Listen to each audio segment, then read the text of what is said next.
નમસ્કાર, આપ જોઈ રહ્યા છો સંદેશ ન્યૂઝ। તમામ મહત્વપૂર્ણ સમાચારો સાથે હું છું અંકિત। મહત્વપૂર્ણ સમાચારથી બુલેટિનની શરૂઆત કરીએ। સુરત બાદ પંચમહાલમાં હવે હવાલા કૌભાંડનો પર્દાફાશ થયો છે। પંચમહાલમાં આપના લાખો રૂપિયાની હેરાફેરીનો મામલો સામે આવ્યો છે। ગોધરાની એક આંગડિયા પેઢી દ્વારા હવાલા મારફતે આ હેરાફેરી કરવામાં આવી રહી હતી। 15 દિવસમાં, જી હા, માત્ર 15 દિવસમાં 50 લાખથી વધુની રકમની હેરાફેરી થઈ છે। આંગડિયા પેઢી એમ પટેલ આંગડિયા મારફતે આ હેરાફેરી કરવામાં આવતી હતી। મતદારોને પ્રલોભન આપવા હવાલા મારફતે રકમ આવી હતી। વોર્ડ નંબર 11ના ઉમેદવાર અજય વસંતાણી સામે આ મામલે ફરિયાદ નોંધાઈ છે। આ ઉપરાંત આમ આદમી પાર્ટીના કાર્યકરો જે છે તેમના વિરુદ્ધ પણ ફરિયાદ નોંધાઈ છે। કેટલીક બાબતો સ્પષ્ટ થતી જોવા મળી રહી છે। એક સીસીટીવી સામે આવ્યા, એક કાર્યવાહી થોડી સંદિગ્ધ લાગતી હતી। જ્યારે તપાસ કરવામાં આવી ત્યારે મામલો સામે આવ્યો કે 15 દિવસની અંદર 50 લાખ રૂપિયાની હેરાફેરી થઈ છે, અને તે પણ આંગડિયા અને હવાલા મારફતે। મતદારોને પ્રલોભન આપવાના મામલામાં હવે આ કાર્યવાહી જે છે તે કરવામાં આવી રહી છે। એસઓજીની હકીકત મળે કે કેટલાક કિસ્સામાં ખૂબ મોટી રકમના આંગડિયા પેઢી મારફતે ટ્રાન્ઝેક્શન કરે છે, જે આધારે એસઓજીએ ગઈકાલે આ બાબતે એમણે વર્કઆઉટ કરેલું તે બાબતે તપાસ કરતા ગોધરાની 2 આંગડિયા પેઢીમાંથી 3 ઇસમો, જેમાં અજય વસ્તાણી જે ગોધરા ટાઉન વોર્ડ નંબર 11ના આપ પક્ષના ઉમેદવાર છે, તેમજ અન્ય 2 ઇસમોના નામ આમાં ખુલવા પામેલ છે। અંદાજે હાલમાં 50 લાખ રૂપિયા સુધીની લેતી દેતી કરેલ હોવાની હકીકત મળેલ છે। આ બાબતે ખરેખર રકમ ક્યાંથી આવેલ અને કોને આપેલ અને કયા હેતુથી આપેલ એ બાબતની આગળની તપાસ કાર્યવાહી ચાલુ છે, અને આ બાબતે અગાઉ આગળ તપાસમાં જે પૂછશે એ આપને જાણ કરવામાં આવશે।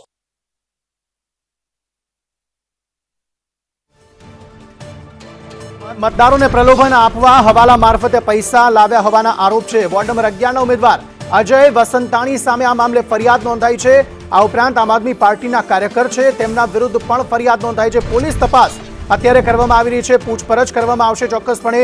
આખો મામલો ત્યારે સામે આવ્યો જ્યારે કેટલાક સંદિગ્ધ સીસીટીવી સામે આવ્યા, જેમાં આરોપ લગાવવામાં આવ્યો કે હવાલા અને આંગડિયા મારફતે પૈસાની હેરાફેરી કરવામાં આવી રહી છે, અને તે પણ મતદારોને પૈસાથી પ્રલોભનો આપવા માટે।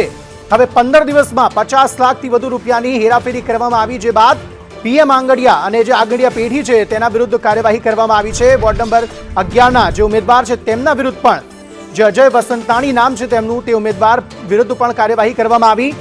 રામ બારિયા સહિત આમ આદમી પાર્ટીના જે કાર્યકરો છે તેમના વિરુદ્ધ પણ કાર્યવાહી કરવામાં આવી રહી છે। સ્થાનિક સ્વરાજની ચૂંટણીનો જે પડઘમ છે તે વાગી ચૂક્યા છે। ચરમ પર અત્યારે માહોલ, રાજકીય ગરમાવો જોવા મળી રહ્યો છે। તેવામાં જે મતદારો છે તેમને રૂપિયા આપીને, તેમને પ્રલોભન આપીને પોતાની તરફ આકર્ષવા માટેના પ્રયત્નો કરવામાં આવી રહ્યા હોવાના આક્ષેપ થયા। એક સીસીટીવી સામે આવ્યા, એ સીસીટીવીમાં કેટલીક સંદિગ્ધ બાબતો દેખાઈ, અને તેના જ કારણે કાર્યવાહીને વધુ સઘન બનાવવામાં આવી। હાલના સમયે કેટલાક નામો પણ સામે આવી ચૂક્યા છે, જેમાં આમ આદમી પાર્ટીના કાર્યકરો છે અને તેમના જ વોર્ડ નંબર 11ના ઉમેદવાર છે તેમનું પણ નામ સામે આવ્યું છે।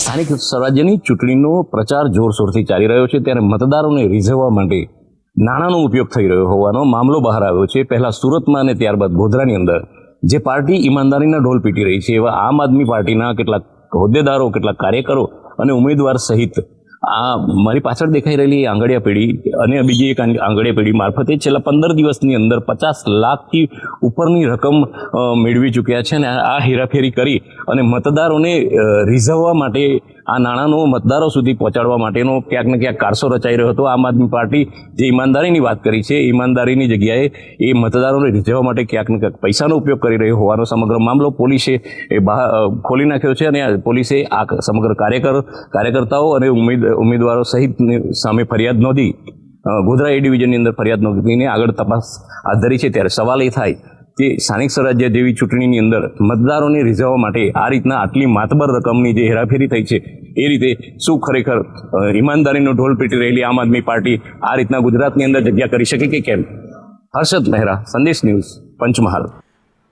તો આ સમગ્ર મામલામાં પોલીસ તપાસ બાદ વધુ કેટલીક સ્પષ્ટતાઓ થઈ શકે છે, પરંતુ 15 દિવસની અંદર 50 લાખથી વધુની રકમની હેરાફેરી કરવામાં આવી છે અને આરોપ લગાવવામાં આવી રહ્યો છે વોર્ડ નંબર 11ના આમ આદમી પાર્ટીના ઉમેદવાર છે તેના પર અને આમ આદમી પાર્ટીના કેટલાક કાર્યકરો છે તેમની પર. સમગ્ર મામલે વધુ માહિતી સાથે સંવાદદાતા હર્ષદ મહેરા જોડાઈ ગયા છે.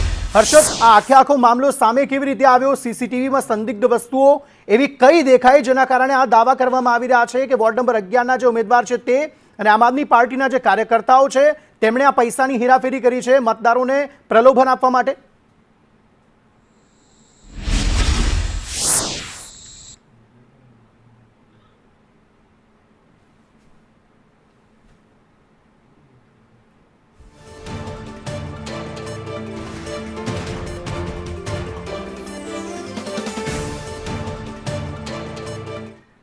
પોલીસને બાતમી મળતા ગોધરાની જે આંગડિયા પેઢીઓ છે એમાં સીસીટીવી તપાસતા 2 જેટલી આંગડિયા પેઢીની અંદર 50 લાખ જેટલી માતબર રકમની હેરાફેરી છેલ્લા 15 દિવસની અંદર થયેલી હોવાનું માલુમ પડે અને જે તમામ જે વ્યક્તિઓ છે એ વ્યક્તિઓ આમ આદમી પાર્ટી સાથે જોડાયેલા હોવાનું પ્રાથમિક વિગતો બહાર આવી છે, જેમાં વોર્ડ નંબર 11ના એક વસંતાણી નામના એક ઉમેદવાર છે જે એની સાથે આમ આદમી પાર્ટીના કેટલાક હોદ્દેદારો પણ છે.